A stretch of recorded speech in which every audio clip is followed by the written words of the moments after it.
Hello and welcome to the TFC Open Mic Season 3, Episode 11. Today's show is Mid-Raid Goo plus huge FM news. And so first off, I'd like to welcome the folks that are on the panel with us. Well, hello, Brian. Hi. And then we have Dirk with us. Hello, everyone. Hey, Jeremy. Hey. And then we've got Peter. How do? Hey. And the ever-present Rum. Hello, pirates. And then we've got Venom with us. Good evening. And then we've got Rick. Evening.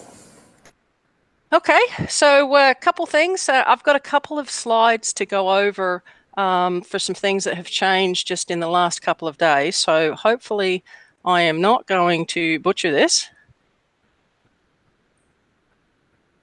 Okay, so we're going to go through real quick the FM late changes. We're also going to take a look at some of the updates from the raid, and then we're going to take a look at some of the issues that are happening with the raid and how you can potentially avoid them. And then Liam should be joining us soon, and he and Venom are going to go over some of the testing that they did with the new turret. So without further ado, yesterday, Rampage did his Facebook show. If you're unaware of that, I think those are at 2 p.m. Pacific time, I believe they are, where he gets on and answers questions from players and shares some of the new stuff that's coming up. And so yesterday, he announced that the 115 FM target will actually be remaining with us for an additional 3 weeks, although it will have a sliding reduction in points.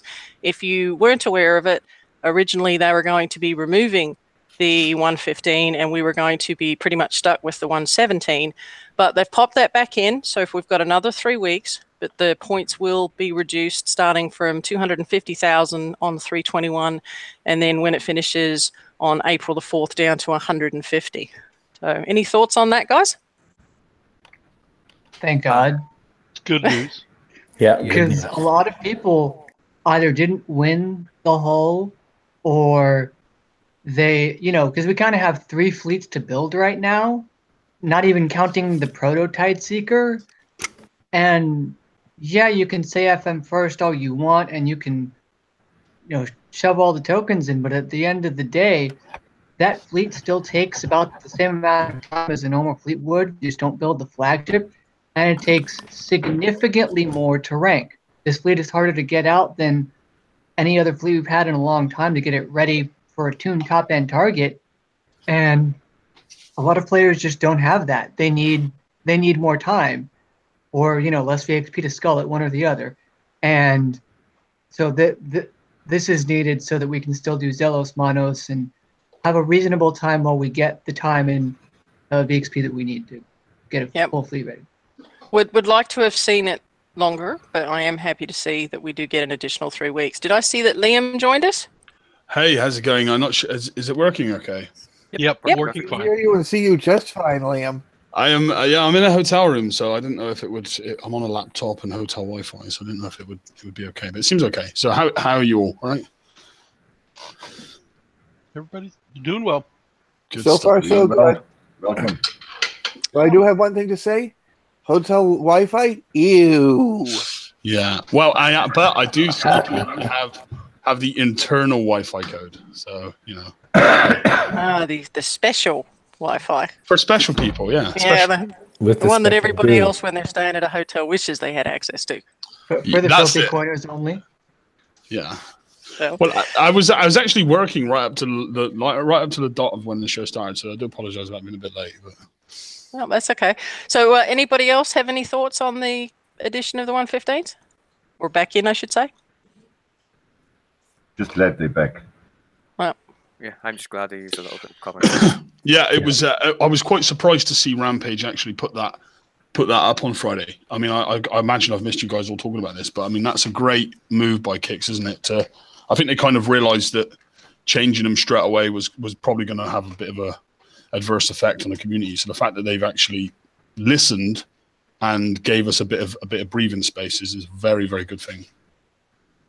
Yep. Well, I think the biggest key was there was not going to be enough people able to complete the FM as needed without having the correct boats. At least now you can continue what you were doing and start to build the Inferno Dragons, and we can get better builds out to help people with as well. Okay, so speaking of the Infernal Dragon, yesterday, I think it was late yesterday evening, somebody noticed this, and then Kix went out and put an announcement out.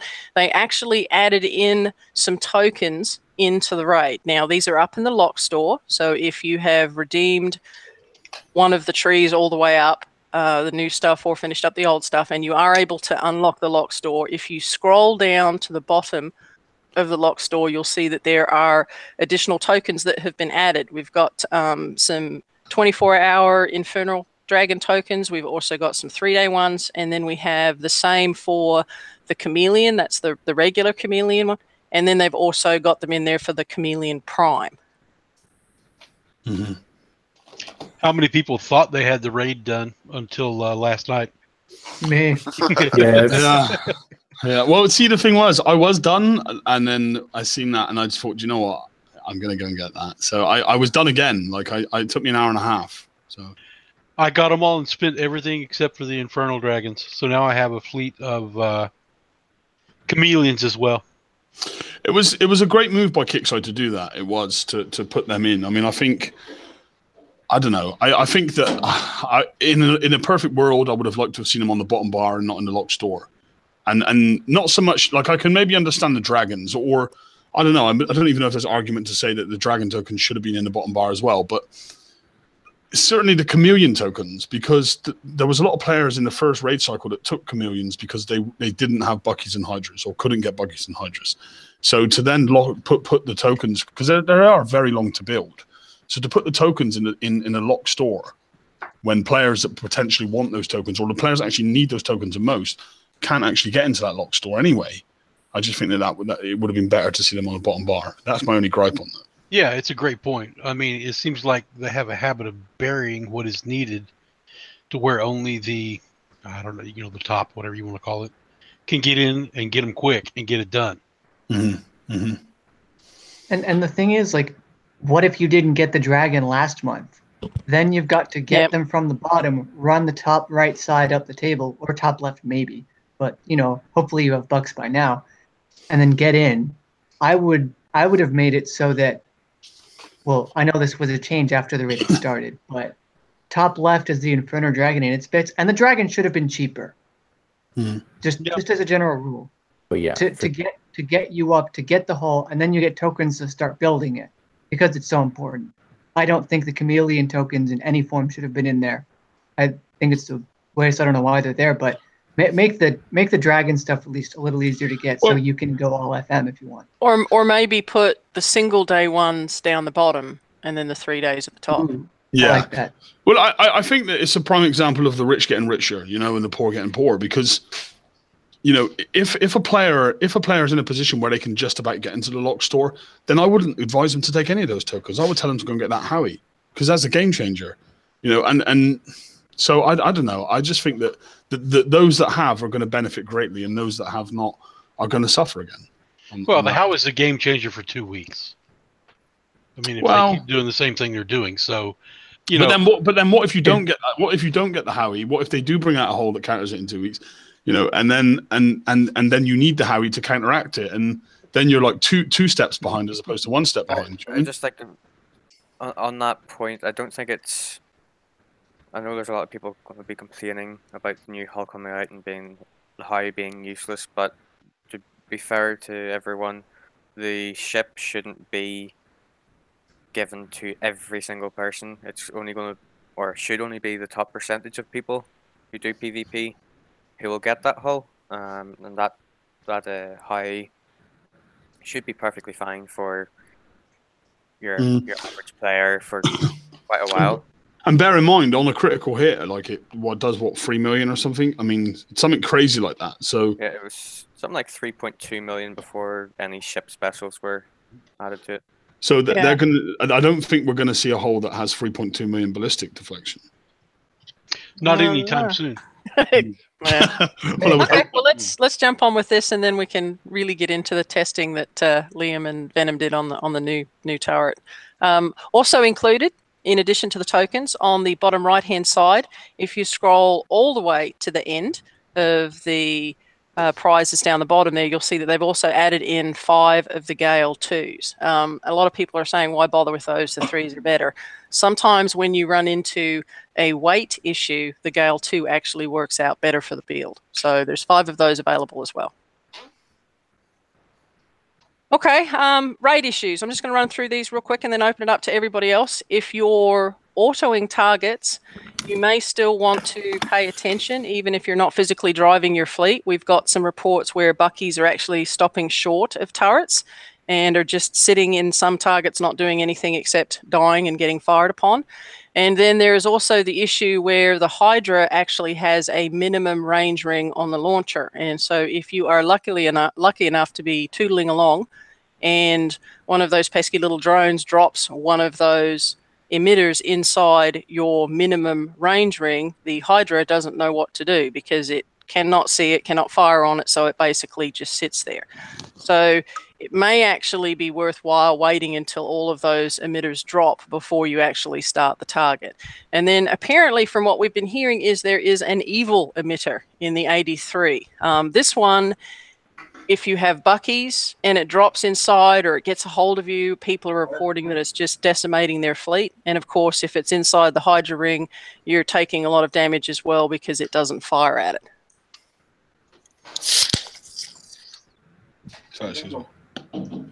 So that's what I had. Has anybody had any issues other than these or seeing this? Insta-death in 83s for bucks. It's back. Mm-hmm. I had one. Venom managed to record it as well. I did. It was on the first stream I did, which was an invincible turret. I don't know if anyone else experienced that. It was basically, I left my buckies to autopilot, and Venom spotted it when I was in the Hydra target. I jumped in, and there was a turret and a tactical field that just was invincible. Like they were stood there shooting at it relentlessly, and it just wouldn't die. I know initially there was. I know it was I think it was the Hydra target. The Hydra target had a situation that was in the past where it was 2 turrets on top of each other. That was in this as well because they said that they patched that on Friday. That was something that Rampage said that they fixed. Yeah. Yeah, I knew that had been correct. They did fix it. It's not in there anymore because I tested it out and saw if I could do it. Oh, there's Venom there. He's got it on screen. If you can lock it. Rampage said the specific bug was what he thought was due to lag, but I don't think that's lag. I sent a ticket in about it, and they said we're monitoring the raid. Good luck, basically. Yeah, and that's the thing. Like sometimes, if I lag really heavily in the FM, I'll see a turret get chunked out. Like it'll still be on the screen and have a health bar, but my ships will move past it and it will not fire. Oh, see, but you can see that's still firing. That's still firing at me there. Do you know what I mean? Yeah. So this is different. This is not lag. Mm-hmm. Yeah. CS build a better boat. Yeah. I was like, why is my deflection gone on the first turret? You know. Well, that turret has super deflection. They put that turret in, Liam, because they saw your repair time was less than mine, and that's just not acceptable. Wow. I want that turret. Mm-hmm. All right, well then let's run through everybody. Let's run through everybody and see how everybody's doing. Brian, how is your raid going? Pretty good. I got 80-something million before they upped the damage. I was reading through late Thursday night about how people had fared in the Bucky S target on auto, so I gave it a go, and I've just been doing that ever since I hit an insta-death in the 83, because with that, the S target is more efficient for me because I haven't got insta-death. I'm at like 218, and I still need more because they disrupt the tokens. But it's actually pretty chill now that it's I just hit auto and do whatever. Nice. Dirk, how are you doing? You guys hear me? It's going fine. I'm only hitting the 41s as I haven't got the fleets to do the bigger numbers. Refitted them, and we'll see where we can end. Okay, Jeremy, how is your raid going? Well, like Venom said earlier, I'm pretty low level. I'm only 55 at the moment, so I've been getting a lot of help and from Venom himself, and he's done really well and helped me get the Proto Tideseeker already. So nice. Excellent. And Liam. Yeah. I mean, I've found the raid okay. I mean, obviously, I'm fortunate enough to have Bucky's and Hydras built, so I don't want to be too shout too much about it. But yeah, I mean, it's fairly straightforward. I do want to bring up something while we're on the subject of this, though, if you don't mind. Is one thing I noticed, or at least one thing I feel in this raid, is Kix I have taken out the element of skill and being able to build a good fleet. And the reason that's I say that, and my argument for it is that what Kix I have done in the last raid, the missiles and the launcher thing that shoots like the canister thing at you, the whole point was to try and shoot them down to avoid damage. And now it seems like they've reduced the effectiveness of them and increased the effectiveness of the long-range jab, which deals splash damage to every single ship when stacked. So damage, therefore, is unavoidable. And the thing that damages you the most is the long-range jab that you can't outrange and you can't counter it. So regardless of what build you have, regardless of your driving pattern, and regardless of your skill, you will take pretty much the same damage in the targets regardless, once you get to that top-end build. And when I discovered that, I started autopiloting the Hydra targets too. So I autopilot the whole raid. Like Hydra's autopilot 3 coins, Bucky's autopilot 2 coins, 12 million every 5 minutes. It's a bit silly, really. Just another point on that as well. The last raid, we had discovered that you needed 3 of the ballistic charged armors to do well. And this raid, it would seem that the emancipators that we can't avoid have now got a buffed up radioactive damage. So if you let it hit you, you can see that your radioactive charged armor goes down most, which is probably why Liam was beating me. Sorry to say. Yeah, I wrote because I've got the 2 and 2. Yeah, it's a change that nobody knew was going to happen, and most of us had built specific to the last raid to try and lower down the amount of damage we're going to take, and instead of making things better, it's actually made things worse.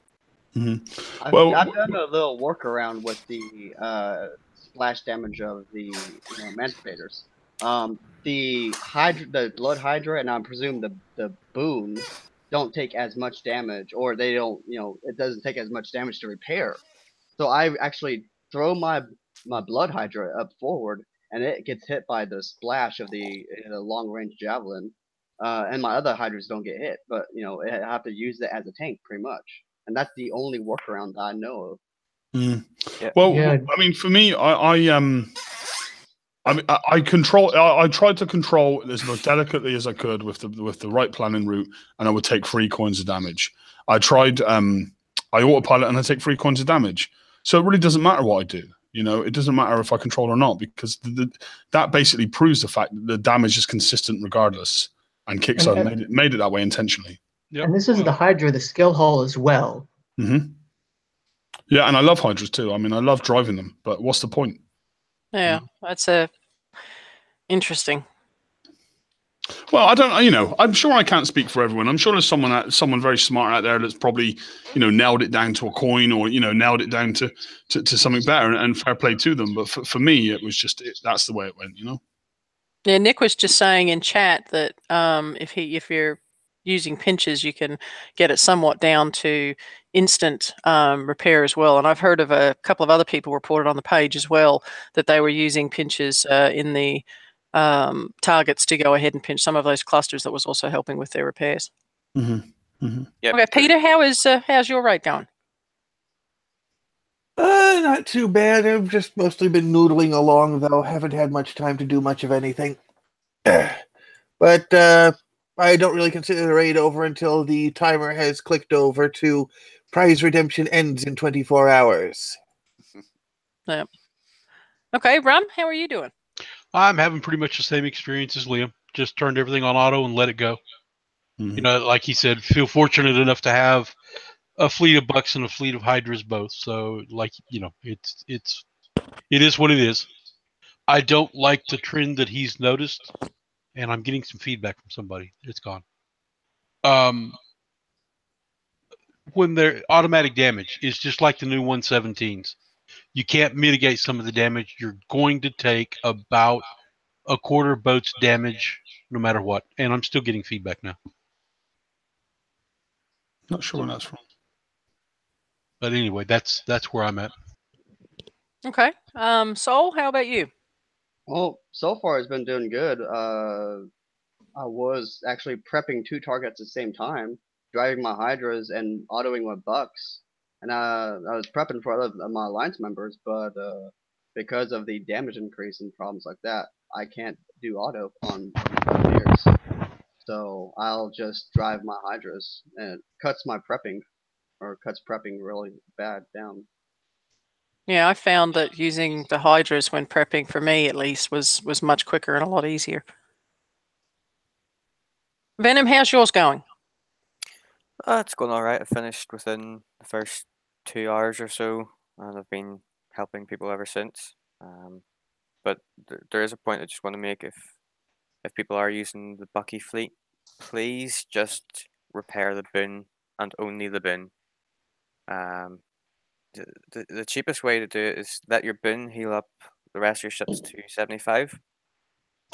When you get back after the hit, the only thing that should be under 75% is the bin itself. You just repair your bin, send the fleet out again, and hit the target. And that way, the only ship you're fixing is the bin, and it's between 1 and 3 coins every time, rather than the fix for the full fleet. It's much, much cheaper. And Yep. what was said there a little bit back was that the bin was taking less damage than the rest of the ships. I have seen that myself as well, which makes this technique so much easier and so much better, because your bin can tank the damage effectively. So the rest of your ships are taking much less damage anyway. So again, just fix your bin. For people who are lazy and just want to fix it on the map, it is much cheaper. It'll save you much more coin than you actually think it would. What about see that idea you're saying there? What about if you put that special on the boon flag that reduced ballistic range, so it would always go up front and tank?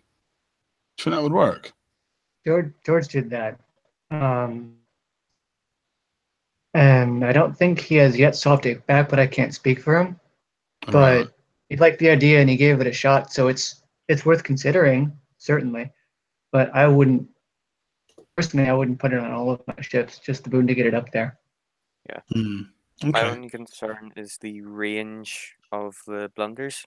But if you're still able to outrange on auto with that special on the bin, then there's very little reason why it shouldn't work. He's got a video out of him doing just that, and it seemed all right to me.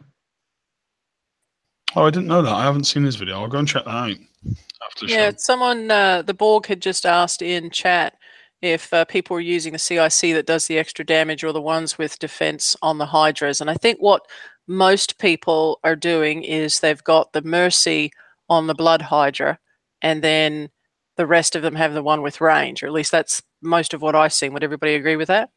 Yeah. Flagship heals and the rest deal damage. Yeah. That's not. Yeah, mine aren't like that, I must say. What are you running on yours, Liam? I only have one with the range buff, and then the flag has obviously the healing. The other 3 have resistance, because the only one turret you need to stop for is the blunder. You don't need 4 ships to kill that. So by running 3 with the resistance buff and only 1 with the range buff, you stack and just stop it in range of blunders. So the longer range kills them. You don't need to be as careful. And then you just drive around. So you actually have much higher resistance across the whole fleet, because the 3 that have the resistance CIC buff the other 2. So you only need 1 ship to kill the blunders. And that, well, it works for me. You know, I'm not saying it's the best, but it works for me. Oh, that's interesting. Would you post the build on the page later? Yeah, I showed the build on Thursday and Friday stream, but definitely I'll post the build up again. Okay. And Rick, how is your raid going? Raid's going well. Pretty much done now. Just going to get some more coins because I just realized from this show they're up there. Bucks are my main tool. Hydras, I got to do some quick refits, but everything else it's going great. Oh, good. Well, mine's doing okay, much better now that I finished my Hydras. I had to use my raid tokens and the Hydra tokens in there to go ahead and finish my last Hydra, and wow, night and day difference between having 4 ships in the fleet and 5. I'm actually really enjoying the Hydras and have been doing some preps, and as I said earlier, getting those done a lot quicker with the Hydras, and just really enjoying that fleet. So as much as I hated to finish it and wanted to get on and finish my Infernos, I am happy that I did kind of finish that fleet off. Hydras are awesome. Yeah. They're the most fun fleet that we've had in a while. But I tell you what, having said that, that new boat is actually fun to drive as well. You mean the Tideseeker? Yes. Yeah, I'm enjoying, I don't know, I really liked the Apollos, and I think maybe it's just because I'm a speed demon. And so I really like fleets that move quickly. Yeah, Robin, wait till you get a hold of the Tideseeker. You want to build a full fleet of those, by the way. Yeah, no, I have one of those, and yeah, that one's fast as well. I've got 4 of them, not fully built, just 4 of them with a couple of weapons on them and an engine, and they zip across like the Hydras are faster. Just if anyone's concerned about how long they have to get these Tideseekers done for the VXP weekend, with one of the new weapons on it, it will take 1 day each, so you can get 4 built. With one. Yep. But I mean, for me, like, I was just kind of gonna accept the free one that Kickstarter are gonna give us, shove that in with my hunters, and expect results. Do you know what I mean? I wasn't thinking, because it does have the shorter range, and I would be. I don't know if I'd be saving repair. I think using it to boost the hunters is going to be more beneficial than trying to use a full fleet of it. I put that out there. I've got a full build on one of them, on one of the Tideseekers, and I ran them with the 4 hunters, and they still suck. Oh, that's not good. And that brings up a really good point. And I've had this with people in my own alliance and on main comms. We talked about this somewhat on Tuesday about, do you really have to build these? If you have a fleet that will do dubs, or if you have hunters, or if you have fangs, you've got the daily campaign that gives the 300 U every 2 or 3 days. You've got dubs that are out there all the time, and then you've got the map targets.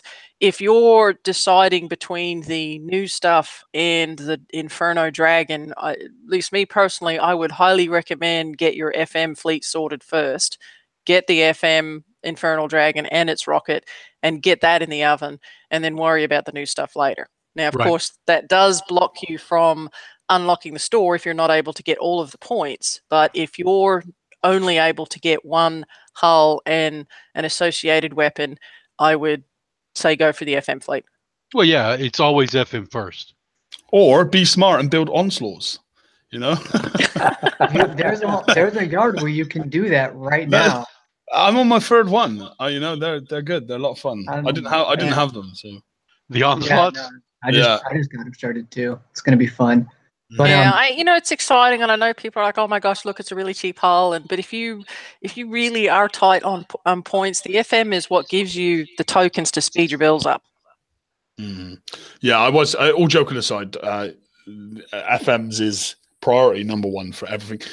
When I took the time out of the game last year, when I come back to the game at Christmas time, the FMs had changed, and I hadn't changed with it. I had icebreakers, and I couldn't do 115s. Well, I could, but not at a good cost. So I struggled for 2 months, not being able to do FM and getting further and further behind. And then I finally bit the bullet in January and built two Zelos and 3 monos and 3 FMs ever since. And the difference that made to me as a player and my ability and how I could proceed was it was just a complete opposite. So yeah, and that's through my own experience. So yeah, FM is #1 priority for all aspects of the game. 100%. Yeah, in this raid, personally, I took the time to finish up my Buccaneer fleet to get it ready, with the flagship and everything. Or did the FM. Thankfully, these tokens are kind of a cover for that. But I feel like if I didn't have these tokens and the news on the Friday didn't drop about the FM changes, I feel like I was going to be, massively behind going in. I think it's very difficult right now because we're still expected to build 2 fleets. At least we haven't been told otherwise. And the FM's coming. And they only gave us a month to change it. And if we shove all our tokens in, yeah, that's 60-something days, but we have 2 raid fleets to build. And the prototype seekers, I think, should be at least 4th on everyone's list, if not lower. On mine, they don't even exist. I might want to smash my free one up just for the pure catharsis. Well, the thing is, the only time I've ever used my hunters is for the Hydra campaign, for that one last target. And other than that, mine aren't even fully built. So the priority for the tight seekers to me are just low. I'm not even going to use them. Build it, use it, rank them if I get them anymore. I'm the same way. The only time I pull my hunters out is for the Scourge campaign. Yeah, and how does it feel if you're a new player who came in and they just got the hunters with their Skyflyers, and now, oh yeah, it's only been 6 months when we said that this hole would last a year, but here's something that's supposedly better. I haven't run the numbers because I can't be bothered to put any effort into this hole, but I don't understand why this hole exists and this hole should not exist. It's a 40 million point blocker for the lock store, and that's literally all that I can see that it is. Did you guys manage to watch Rampage's thing on Friday? Because I think did they show, or was it in the? Actually, I'm not sure if it was Rampage's stream or if it was actually the raid release video. But they showed a clip side by side of a fleet of hunters with an Apex hunter killing a 102, and then a fleet of hunters with an Apex hunter and a proto Tide Seeker killing a 102. And one took like 4 minutes and one took 1.5 minutes or something like that. Did anyone see that video?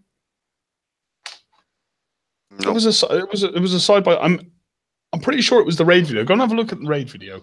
There is a side by side clip of hunters on their own versus hunters with a proto Tide Seeker, and you'll be able to weigh it up from that video because it's I did see that. I think it's on autopilot. But me personally, I agree with most of you. I think that, well, for me anyway, they're certainly not on my radar. I've got some dragons to finish, and then the escalation weapon for the Hydras come out next week. Then there's a bounty the week after. So, no way am I even going to be looking. There we go. It's up on screen. Does it show the damage by any chance? Yeah, that's what I wanted to know. Yeah, we can do the target faster on auto. That's all well and good, but what if there's 20 minutes more damage? Then it's faster RTA to just do it with the hunters. The time for the target and the time for repair both need to be factored in. You can't just pick one to try to make yourself look. Well, you can, but then I'll tear you apart. Yeah, damage is more important than time as far as I'm concerned. I would gladly take 4 minutes if it was less damage. Yeah, even in the S targets, I watched George's video and I retreat once where he did it, the second cluster of turrets because my charge is out. But after that, if I wanted to go back in and recharge my armor every time that my charge is down, the target would take me 15-20 minutes. And I don't think I'd save enough time on repair to make it be worth that extra real time. Plus, I can just do other stuff for the 15 minutes anyway instead of having to constantly be at the computer. So for me, it's better that way than just constantly in and out recharging. So that's another thing to take into account. Mm-hmm. Okay, well, apparently, rumor has it that Liam and Venom did some Howie testing the other day. Wow, we gave it a go, That was a great video. No, it was an interesting because we were calculating stats a fair bit. I'm getting some sound feedback off of SouthX, I think. Just a sec. Sorry, that's the feedback on. Apologize there. Yeah, so it was an interesting video, and we did do some testing. I mean, when looking at the Howie stats, we all thought before it had even come out that it was going to be ridiculously overpowered. It was going to... Oh, did we lose Liam? Looks like it. Yep, that's that hotel internet. Well, Venom, take over. You were part of it. And we're still getting feedback as soon as Solhex or somebody unclicked. I don't know who it was. We did the testing, and the first thing that I put into the base was the boulder. And the boulder has the highest base ballistic deflection out of any ship. And what we found was if you took the Howie with no fire support and no faction boost, so it's just the Howie and the special itself, the damage was low enough where it wasn't beating the deflection until it got a crit, at which case your boulder vanished from existence and your fleet was dead. With a little bit of quick math, when you get into 4 or 5 fire supports, I think the crit was doing 3.2 million damage. And what's interesting with that is when you factor in specials for turret defense, you're sitting at 1.6 million damage. If you take a look at the way that the Conqueror hulls are going at the moment, each of the Conqueror hulls has specific deflection type of 1.68 million. So the next ship, which comes out in 2 weeks in Bounty, is a ballistic, which will have that 1.68 million deflection in ballistics, which would imply that there's more balancing to this turret than people would actually believe in, to the point where the crit has been factored and the damage has been factored to this new ship coming out. What they seem to fail to forget is this turret will practically one-shot everything that doesn't have the 2 million armor like the Onslaught and Missile Cruiser have. So even if you boost the Boulder Fist, say, with all of the new deflection armor, so let's see, you've got 600,000 ballistic deflection, you'll still get one shot. You still don't stand a chance. And with the testing as well, when we tested the Missile Cruiser, your Missile Cruiser still lasts about 2.5 seconds. You'll get a crit every 1 or 2 shots, and it just melts the Missile Cruiser very, very quickly. Is that with only 1 cannon, or do you all factor in the 2 cannons? That was no. We well, I don't know if we can actually get the clip up. I know I wouldn't be able to load it on this laptop, Venom. But one thing we did initially in the test, if anyone hasn't watched a video, and I'm not just trying to promote a video, but I would definitely go and watch this video because we actually took the equipment and tested it properly. But what we did is I actually stuck one Howie out at the front on the edge of my base. So it had no tactical fields. It had no buffs. It had no boosts. It wasn't sat with 2 Howies next to each other. It was just one Howie on its own out on the edge. And it killed an Onslaught, an MSC, a King's Writ, and a Boulder Fist in seconds without being buffed from anything. Now, we then put the same test in. Actually, there we go. Venom's got it up. So this is the first part of the test. And for anyone that wants to go and see actually this turret in action, I show my base a little bit. I show my Hydra and my Bucky build at the end as well. So if anyone wants to go and have a gander, there's some stuff there for all. But there we go. So that boulder just died in 1 shot. Wow. And bear in mind, the boulder has a built-in ballistic deflection of like 300k or something. It's the highest built-in ballistic deflection before you apply armors. I believe as the clip goes on, you'll see an MSC and an Onslaught go up as well. So that's just the turret on its own. That's without factoring in any buffs or bonuses or boosts. So that was a King's Rick gone there. And you can see that evade does play a factor too. But, you know, it only takes a couple of shots, so it doesn't really matter if you miss some. Yeah, there's plenty of specials that actually boost the evade. I can make my ballistic turret 85% accuracy. Easy. Yeah, you put the smart warheads on, and then the depleted uranium shells 3. That's 42 and 50. So what is that? Well, no, there is if you run the new special, and then you run the EM-REL 3, right, and then you can run what's the one called that prioritizes priority targeting, where it prioritizes the weakest ship. That gives a 40% accuracy buff as well, correct? Yeah, I mocked one up with smart warheads though, because it does that, but it's also 49% generic, and I use DU3 because it's 42% ballistic accuracy. Like, I figure they're coming at you with there's the onslaught there. Speed System 6 and Agility 4, so they have a little over about half evade, something like that. I was trying for accuracy, necessarily over damage, but wow, yeah, that's fast. Ballistic platform and frontline platform CX has an 89% accuracy, and it has a stun resistance of 40%. That's why I use twin blades. Yeah, see, I actually just went for EM-REL 3, the new special, and then there's 2 new armors, the X and the M from the raid and the X from the last raid, because you're getting 1 million extra armor with that. See, that's an MSC with 2 million armor. I mean, it's just shredded. And bear in mind, that's with nothing, no boosts. I mean, put that in my island, you're getting 5 combined defense. 5 fire support 2s. You're getting a 25% buff from being next to the other Howie.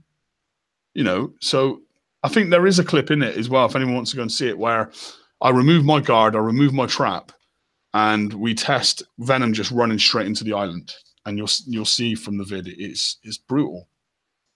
For anyone that's got Howie, you've basically every base fleet previous to whatever comes next is obsolete to your base currently. So yeah, there's the fleet, the full fleet going in for a hit now. I made it open in there at the edge. So I presume this next bounty is going to be fun and exciting. Well, that's another thing we said in the stream, actually. Venom brought that up as well. I mean, what are we going to do? What are we going to do in bounty? Like, we've got to go out and hit player bases that have got these Howies in now. Like, what? I think we're just going to hit a base, see if it's got Howie, and retreat, and find one that doesn't. Well, I mean, you know, the thing is, if they copy the player bases again, as they were when bounty starts, most of the people that take it during this raid are going to have it. So even the NPC bases are going to have the Howie. Yeah, and to fully build it with specials as well, you're looking at about 1 million base parts. So you can do both for free. I did both mine for free. So yeah, so I mean, we tested it, and we basically discovered that it was very powerful. You know, so that's a good thing, I guess. But then it's also a bad thing as well. So, you know, I won't sort of sit and scream that the world's over and, you know, Basit's dead, because I'm sure Kickstarter have got something up their sleeve. You know, I'm sure something's around the corner, but it is scary powerful. Very. What do you do in the meantime? I mean, base hitting should never be dead. There should be a way to figure it out. Something we have should be able to get in. Well, that's it. But the thing is, the thing that's more troubling, right, is, okay, Kickstarter might have something around the corner.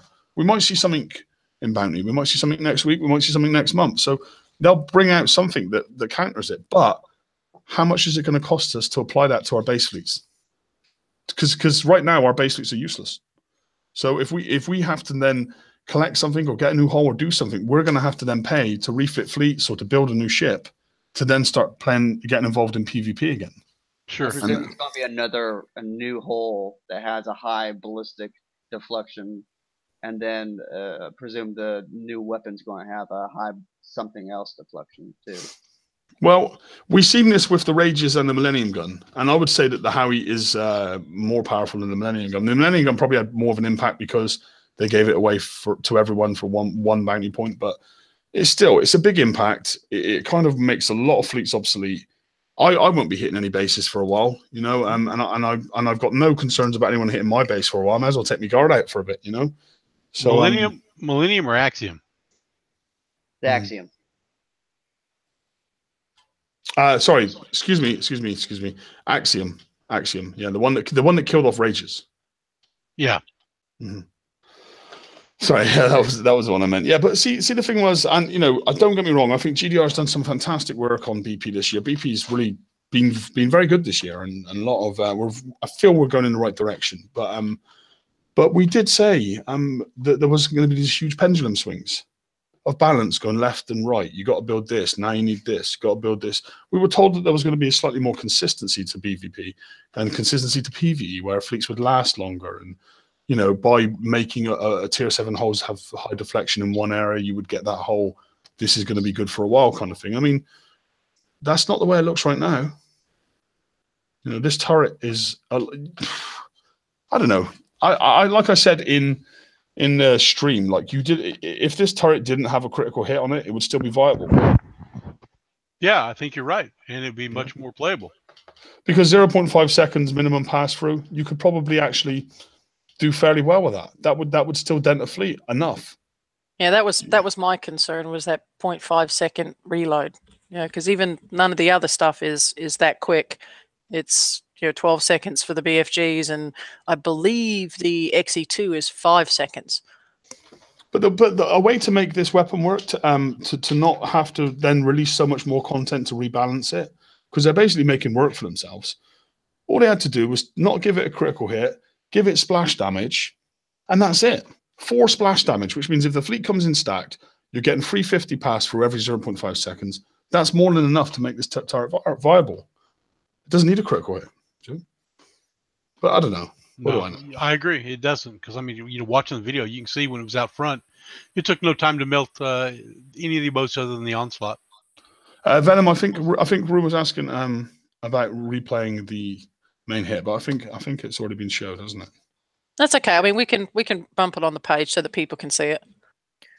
I did post a link in the page. The link's also in the forum, and it's also on my Facebook page if anyone wants to see it. But it's also on just got a TFC YouTube. Live videos, live streams is on the top, and it's the most recent one, so it's there. If anyone wants to catch it, but yeah. So it was interesting. How's everyone else anyway? Has anyone else had any experiences with this turret? Not yet. They were out hitting some people in our sector and some of the other members of SDS7. So I figured I'd get mine built, but of course, nothing's going on yet. Yeah, they're a dodgy group, that SDS7. You're brutal. I don't mind. They can come hit me now. Yeah, I was going to say, did you have fun last week when we were all nearby? No, I reckon I got hit about 30 times by SDS7 last week. Actually, no, gangs were hitting me quite a lot as well. Yeah, but that doesn't count because Venom did 45 of them. Yeah, well, that's true. Yeah. No, it was a fun week. But when you guys going? No, just kidding. But no. So, Rue, do we have anything else? No, I didn't have anything, but thank you to those that are helping out on the page with videos on targets and how to attack them and advice. Much appreciated. And that, if you didn't know, we hit 15,000 members this week, which is really amazing considering the short life of the page so far, and the page wouldn't be what it was without the people that contribute. So a big thank you to all for that. My question was, who was number 666? No, that was me subscribing to TSM's YouTube channel. So I realized I hadn't subscribed to him or Ren, believe it or not. And so I went and subscribed to TSM's, and I was subscriber number 666. Very nice. Evil Rue. Yeah. But thankfully, somebody actually came along right after me and took care of it. Yes, I'm cursed. Question for you and Liam. Can you hear me? Yep. Yeah, I can hear you, bud. For all of you, I'm a level 89 now. Okay, still can't do the raid as you guys are talking, the big things, getting the raid, big numbers and stuff. And I'm talking about the small guys, or as I say small guys, 50, 60, 70, that still can't do the FM properly. What is your suggestion to these guys? What fleet? What builds? Well, me personally, for the FM, I would say the icebreakers for anyone that's a low end, because they're fairly accessible. The build tokens are everywhere. And you won't do 117s with icebreaker. Well, you will, but that will cost you. But you can probably hit the lower end targets for a cheaper price. Obviously, Zelos and Monos are a better fleet for FMs because you can do the FMs for free. Again, if you hit the lower end targets. Because when they start changing that now to these 117s, I think if you don't have Infernos, you're no point doing them. So for FMs, yeah, that. For Raid, did you ask for Raid as well? All right. All right, no worries. Sorry, and Rue? I know. I was just going to say, if you were talking about the raid, there are folks that are out there helping prep, but Ren just made a point, and hello in chat to Ren. They were offering an ironclad fleet that apparently is doing pretty good. So if you're interested in getting that to grind out some points, I know a lot of people who may be struggling this raid, but they were able to get the Bucky in the co-op campaign as well as some charged armor in the co-op campaign. And so even if you get a couple of those built for the tech store raid, there was a guy that posted on the page that said he had split his 4 Buckies up into 2 sets of 2 and was just autoing 60s level targets until the cows come home. And if you can't handle the S target, there is also the Blitz 89 and then the Blitz 69 kind of in between the 60s and the 80s. So that may also be an option as well. Mm-hmm. Yeah, and if anyone, if someone ever said to me like, "Shall I go Bucky? Shall I go Hydras?" If you weren't in a position to get both, I would always, without a shadow of a doubt, say get Hydras. I think Hydras, built right and driven right are fantastic. If you're confident in your driving capabilities and connection speed. If you're not, the auto hold does just fine. I'm proof of that. Come on, one thing that I have liked about this one, and it's been with all of them, is the time it takes to kill the target. I don't know if anybody prepped during the Scourge raid, but I just wanted to throw myself off the balcony because it would take 8 minutes to prep a single 80 target. With these 80s, I mean, it's like 2.5, 3 minutes, Bob's your uncle through. And so in just a couple of minutes, you can get a low level, some points to where they can to get something. And even if you're hitting the 80s yourself, you may not have the boon or you may not be able to yet do the S target because you're missing, maybe all the charged armor or something. Just the sheer speed of being able to get points. I mean, I was done in hours, and to me, that was awesome. I know Rampage was saying that the 112s were going to be for icebreakers and that stuff, but he also did say that for the people who do have the 2 Zelos and the monoliths, that you were able to do that target if you drove correctly. I don't know exactly what that means per se, but I tend to figure that out whenever the targets come out. I'll test my monoliths and Zelos and how they do. But I presume that's going to be basically the same thing as the 117, with it's going to have splash damage or something like that hurts your monoliths, so you can't stack them. Yeah, that's another good point. So we'll have the interim 112 for a while for fully retroed icebreakers with the lead, and potentially if you're a good driver and have a good build for the 2Z mono, and then the 115 will be there for another 3 weeks with the sliding scale. And then I guess it would be interesting to see how long that 112 is going to be in there, because if you remember, the 111 was only supposed to be a temporary target, and we've had that for months.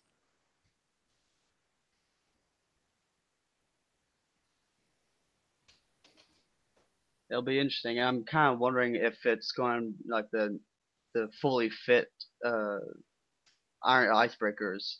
I don't know how that's going to work or that stuff. So it'll be interesting. I don't have an icebreaker fleet, so I can't test that out. But sure as hell can test my monoliths in it. Yeah, I have both.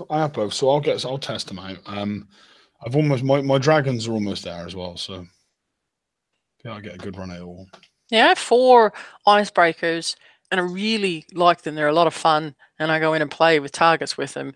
I was unable to finish that TLC that had the Vasigo tokens in it the first time that it came out. So I've got like a whopping 10 Vasigo tokens, I think, and I just can't stop my shipyard to take out another 15 days to build that lead, especially if the targets are changing. But I'd love to be able to do that. Well, they need to offer that TLC again, or some way to get the Sago, because it's been forever since we've had that. We haven't had the Sago, or that TLC. We haven't had the Skyfire TLC in forever too. So people who don't have those, Yep. Yeah. Yeah. See, I have the hulls, just don't have the time. I just can't stop my shipyard for 15 days. Another thing as well, if your icebreakers are retrofitted and use a good crew, I was able to get the 117 at 2 hours 40 with my icebreakers. If you can live with that, I'm just saying. Like, if you can live with that, that is expensive, I know, but for a fleet that's a year ago, it's that's not bad. Yeah, I know George has done a lot of testing in the last couple of weeks on the FM fleets, and so he has been posting a lot of videos, and then Ren did a really good one as well on how to build them and with some stuff that's out there. So if you're struggling, there are options that are out there, and you can go ahead and look for those videos and search those. But there's so many variables with this, and the big thing for me is, even if we test the heck out of it now, and let's say we get it down to 30 minutes, Kix has said that they are not intending or planning, in quotes, to make changes to the FM, the 117 anytime soon.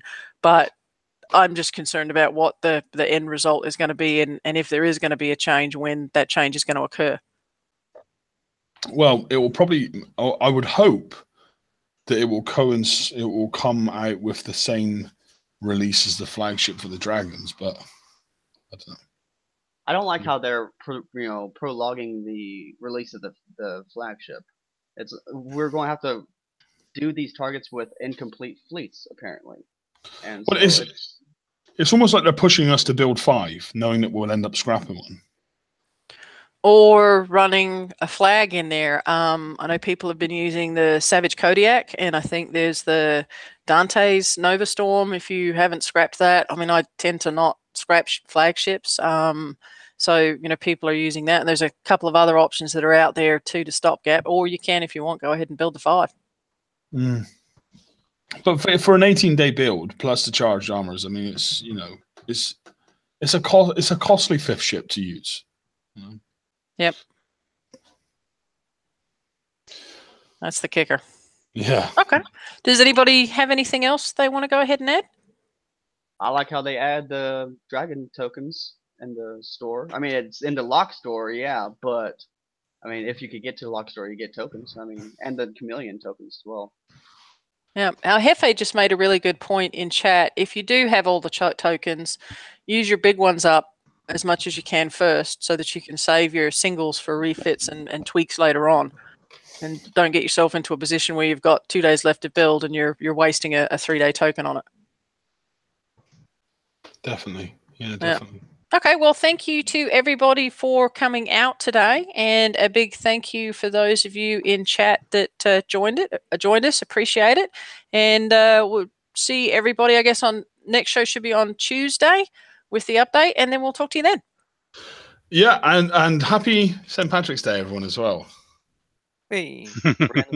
I know I put a little leprechaun hat on the thing, and it chopped it off. Well, that's what that was. It's supposed to be a leprechaun hat and a clover, but I forgot that Hangouts makes a circle and it chops the top off. Yeah, I can see it. I can see that. I can see it too. Wow. May your beer be green. If you are going out and having fun tonight, don't drive home. Get a cab. Call an Uber. Yeah. Well, thank you very much, everybody, and we shall catch you next week. Cheers, guys. Thanks. Good night, everybody. Bye. Good night and good luck.